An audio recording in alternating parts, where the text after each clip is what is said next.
कौन सा ट्रायल हो रहा है और किसके हो रहा है, आरटीओ की आ रही है, और अभी तक कब से शुरू होता है और क्या रिस्पॉन्स है? नमस्कार, मेरा नाम Jatin Mehta, motor vehicle inspector Solan. तो आज हमारा सुबह 10 साढ़े 10 बजे से हमारा ट्रायल जो है वो चल रहा है और अभी तक हमारे लगभग एलएमवी और मोटरसाइकिल को मिला के 80 के आसपास हमारे ड्राइविंग टेस्ट हो चुके हैं। और अभी हमारे जो है हैवी के होने हैं, 10-12 के आसपास हैवी के टेस्ट अभी हमारे जो होने हैं। सर टेस्ट के दौरान अगर कोई फेल हो जाता तो कितना चांसेस उससे रहते हैं इसमें? टेस्ट के दौरान अगर कोई फेल हो जाता तो उसको हम एक चांस दे देते हैं, और अगर वो उसमें भी फेल हो जाता है तो उसको हम नेक्स्ट जो हमारी डेट आती है उसके लिए बुलाते हैं। और ये लाइसेंस बनाने की कितनी बड़ी ट्रायल जो है दे सकते हैं? ट्रायल जो मैक्सिमम जो होता है हमारा, वैसे 6 महीने के लिए हमारा लर्नर जो होता है वो वैलिड होता है। तो 6 महीने तक वो जब भी हमारी डेट्स आती है वो कभी भी ट्रायल दे सकता है उसमें। और महीने में कब सर ट्रायल होता है? महीने में मैं यहाँ पे जो सोलन में रहती है वो हमारी 2 बार रहती है। एक हमारी स्टार्टिंग में आ जाती है मंथ के, और एक लास्ट में आ जाती है। आरएल अलग होता है और आरटीओ अलग होता है। तो सर इसमें जैसे कि आपने बताया कि 6 महीने का लर्नर लाइसेंस होता है, इसमें आप नेक्स्ट मंथ भी आप ट्रायल देते हैं, इसके लिए जी। फिर रीअप्लाई करना पड़ता है?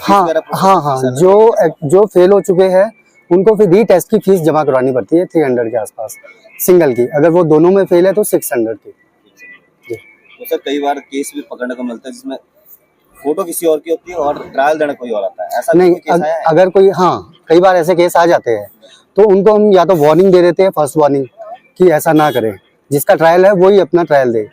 अगर वो रिपीटली अगर कोई ऐसा करता है तो फिर हम उसको पुलिस के पास भेज देते हैं। कार्यवाही क्या की जाती है सर इसके बाद? फिर पुलिस अपने हिसाब से उनके ऊपर कार्रवाई करते हैं। हमारा जो काम होता है वो उनको वहाँ पे उनके हैंड ओवर करना होता है।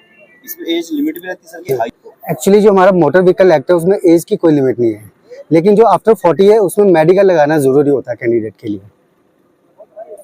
सर अक्सर देखा जाता है कि जो छोटे बच्चे हैं वो भी ड्राइविंग कर रहे हैं, 2 व्हीलर की बात करें, 4 व्हीलर, और सड़क में कई बार पकड़ जाते हैं, तो आप एज अ इंस्पेक्टर कई बार चेकिंग करते हैं, तो उसमें क्या कार्रवाई करते हैं?